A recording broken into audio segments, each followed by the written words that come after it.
اللہ تعالیٰ کے دینے کا انداز تھوڑا مختلف ہے. وہ کیا ہے؟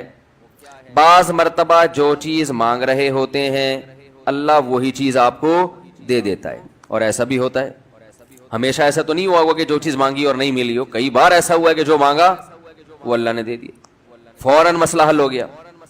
بعض دفعہ بلکہ اس سے بھی پہلے کا اسٹیپ, بسا اوقات تو آپ دعا مانگ ہی نہیں رہے ہوتے, آپ اس کو دعا سمجھ رہے ہوتے ہو, لہذا اس میں وہ جان ہوتی نہیں ہے, تو قبولیت کا پھر سوال ہی پیدا نہیں ہوتا. آپ دعا پڑھ رہے ہوتے ہو, مانگ رہے نہیں ہوتے. تو اللہ نے تو دعائیں قبول کرنے کا کہا ہے, دعائیں پڑھنے پر کہا ہو, وعدہ کیا ہو, ایسا ہمارے علم میں کوئی حدیث نہیں ہے. دیکھیں یونس علیہ الصلوۃ والسلام جب مچھلی کے پیٹ میں تھے تو یونس علیہ السلام کو اپنی خطا کا احساس ہوا کہ میں اللہ کی پرمیشن کے بغیر اپنی قوم کو چھوڑ کے آ گیا ہوں. ان کو احساس ہو گیا, تبھی اللہ نے مجھے مچھلی کے پیٹ میں ڈال دیا ہے. تو اب آپ نے مچھلی کے پیٹ میں جا کے یہ دعا مانگی, لا الہ الا انت سبحانک انی کنت من الظالمین. اے اللہ تیرے سوا کوئی عبادت کے لائق نہیں ہے, سبحانک تو ہر عیب سے پاک ہے, تو نے جو مجھے مچھلی کے پیٹ میں ڈال دیا تو یہ تیری غلطی نہیں ہے, تو ہر عیب سے پاک ہے.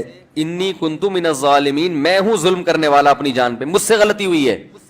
اللہ تعالیٰ کو آپ کا یہ مانگنا اتنا پسند آیا کہ مچھلی کو حکم دیا کہ ان کو ساحل پر اگل دو.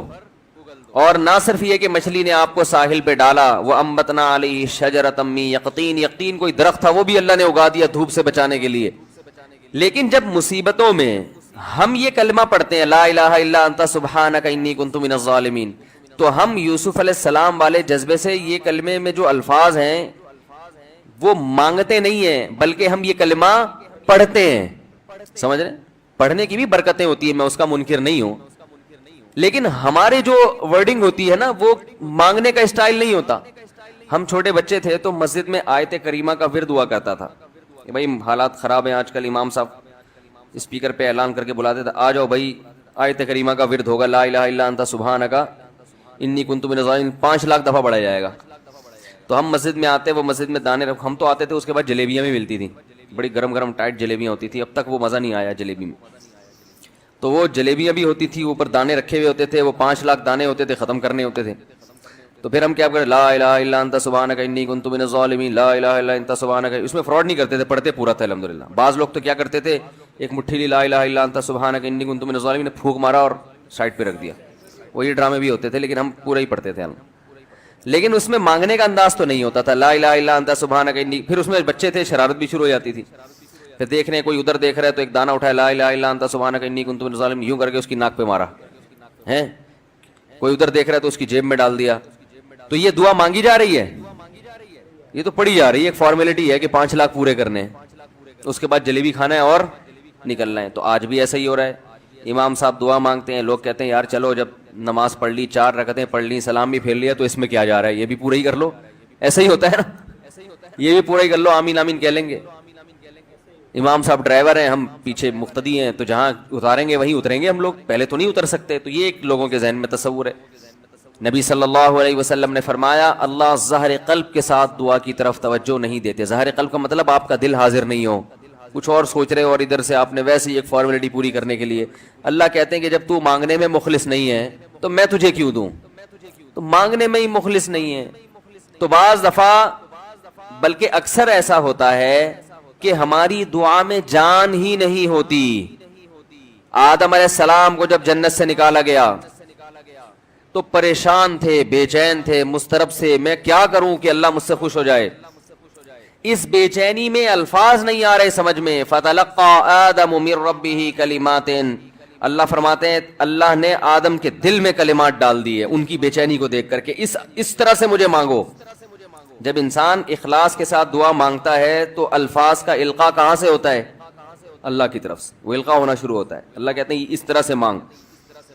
حضرت حکیم اختر صاحب رحمہ اللہ تعالیٰ نے ایک واقعہ بیان کیا, فرمایا کہ ایک شخص نے حرم میں, انہوں نے دیکھا یا کسی اور بزرگ نے دیکھا کہ حرم میں ایک شخص اللہ سے دعا مانگ رہا ہے گناہوں کی معافی کے لیے, اور اللہ سے کہہ رہا ہے کہ اے اللہ اگر تو میرے گناہ معاف کر دے گا تو بھی خوش ہوگا, اور تیرے حبیب محمد صلی اللہ علیہ وسلم بھی خوش ہوں گے کہ ایک آدمی کی بخشش ہو رہی ہے, اور تیرا یہ بندہ بھی خوش ہو جائے گا. اور اگر معاف نہیں کرے گا تو بھی خوش نہیں ہوگا, کیونکہ اللہ کو جہنم میں ڈال کے وہ خوشی تو ہوتی نہیں ہے بندوں کو. اور تیرے حبیب محمد صلی اللہ علیہ وسلم کو پتہ چلے گا, وہ بھی خوش نہیں ہوں گے, اور میں بھی خوش نہیں ہوں گا. شیطان خوش ہوگا جو تیرا دشمن ہے. اب خود سوچ لے, تو اپنے دشمنوں کو خوش کرنا چاہتا ہے, یہ اتنے سارے ہیں بھائی, اتنے سارے دوست ہیں تیرے, ان کو ناراض کر کے تو خوش کس کو کر رہا ہے؟ اپنے تو جو تیرا بھی دشمن ہے, میرا بھی دشمن, اور تیرے حبیب محمد صلی اللہ علیہ وسلم کا بھی دشمن ہے. تو دیکھو کیسے الفاظ ہیں اس کے. تو ایسا کہ بظاہر بخشش کے علاوہ کا آپشن چھوڑا ہی نہیں. کیا کیا خیال ہے؟ حجاج ابن یوسف بڑا ظالم تھا, بڑا ظالم. موت کا جب وقت آیا, تھے یہ لوگ ایمان والے, چاہے ظالم تھے, بدعمل تھے, لیکن اللہ پر ایمان بہرحال رکھتے تھے. ان کو پتا تھا کہ میں غلط کر رہا ہوں.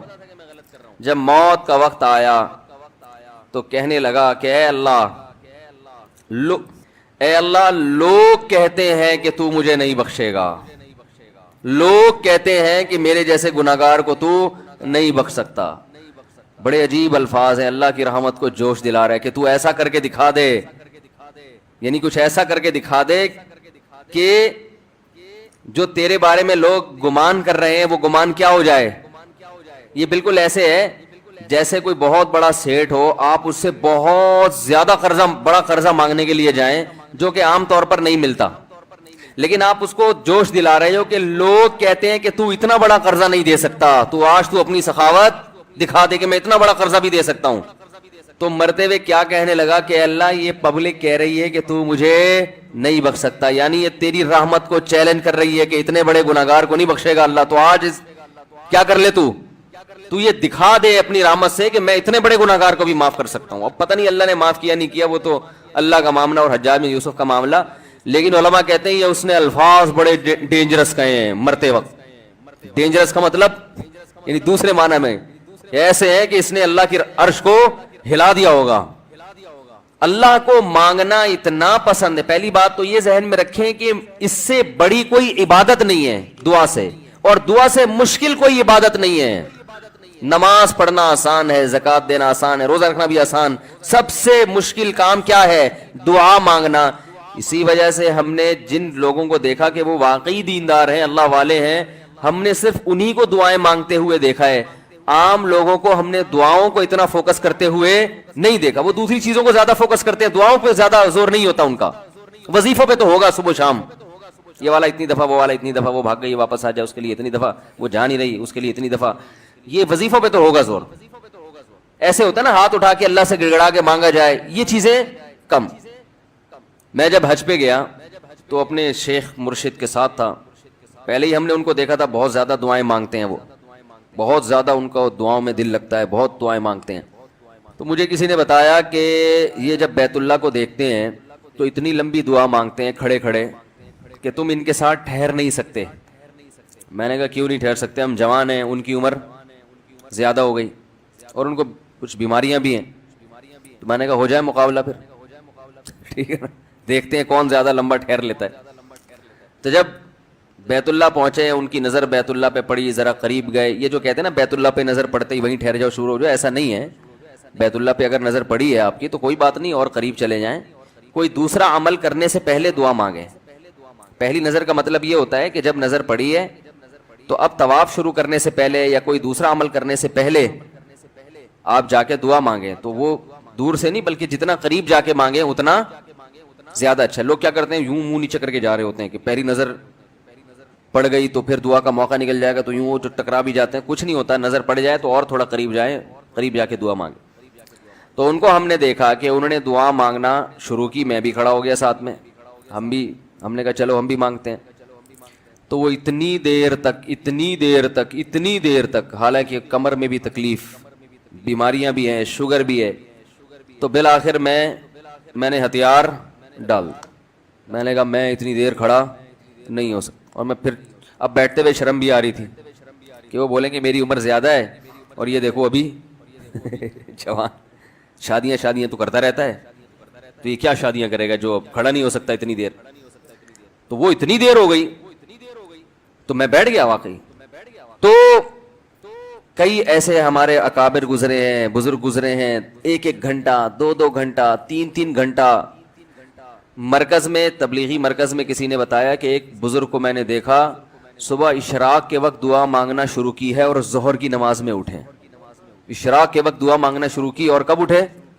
یہ وہ لوگ تھے جن کا دعاؤں میں دل لگتا تھا۔ اب بتائیں دعا مشکل عبادت ہے یا نہیں ہے؟ حضرت عمر رضی اللہ تعالی عنہ کا قول ہے، فرماتے ہیں کہ مجھے اس بات کی پرواہ نہیں ہوتی کہ میری دعا قبول ہو رہی ہے کہ نہیں ہو رہی، مجھے اس کی فکر رہتی ہے کہ دعا مانگنے کی توفیق مل رہی ہے کہ نہیں مل رہی، کیونکہ اللہ جب ناراض ہوتا ہے نا کسی سے، مانگنے کی توفیق چھین لیتا ہے اللہ تعالیٰ، اور مانگنے کی توفیق دی ہوئی، اس کا مطلب اگر ناراض ہے بھی تو اتنا زیادہ نہیں ہے، تھوڑا بہت ہے، وہ تلافی چاہتا ہے کہ آپ کر لو۔ مانگنے کی توفیق ملنا اس کی علامت ہے کہ اللہ اگر ناراض بھی ہے تو بہت زیادہ نہیں روٹھا ہوا، بلکہ اس نے سوری کا آپشن دیا ہوا ہے کہ چلو مانگ کے اپنا منا لو، مجھے کسی بھی طریقے سے راضی کر لو۔ دعا کا اس قدر فائدہ ہوتا ہے انسان کو، اس قدر فائدہ ہوتا ہے، آپ مانگنا شروع کریں زندگی چینج ہونا شروع ہو جائے گی، آپ کی زندگی میں تبدیلی آنا شروع ہو جائے گی۔ جتنا تعلق اللہ کے ساتھ دعا کے ذریعے بنتا ہے اتنا تعلق کسی اور چیز سے نہیں بنتا۔ دیکھو کسی سے دوستی کرنا چاہتے ہو، دوستی کا سب سے بہتر طریقہ کیا ہے؟ اس سے گپ شپ شروع کر دو، یہی طریقہ ہے نا بھائی۔ آپ کا دوست کون ہے؟ وہ جس سے آپ کی گپ شپ زیادہ ہوتی ہو، اسی سے دوستی ہوگی نا۔ اب آپ بتا رہے ہیں یہ میرا جگری دوست ہے، بہت پرانا دوست ہے، میں پوچھوں گا آپ سے بھائی یہ دوستی کیسے ہوئی؟ یہ دوستی بھائی ایسے ہوئی کہ میں جس کالج میں پڑھتا تھا وہیں یہ بھی یہی پڑھتا تھا، تو کیا کرتے تھے آپس میں، کوئی بات چیت ہوتی تھی؟ بات چیت تو نہیں ہوئی کبھی زندگی میں، تو پھر دوستی کیسے ہو گئی؟ پڑھتے تو بہت سارے لوگ ہیں۔ دوستی کے لیے سب سے پہلی چیز کیا ہے؟ بات چیت۔ دعا میں انسان بات چیت شروع کر دیتا ہے، کس کے ساتھ؟ اللہ کے ساتھ، تو اللہ اور بندے کا کنیکشن مضبوط ہونا شروع ہو جاتا ہے۔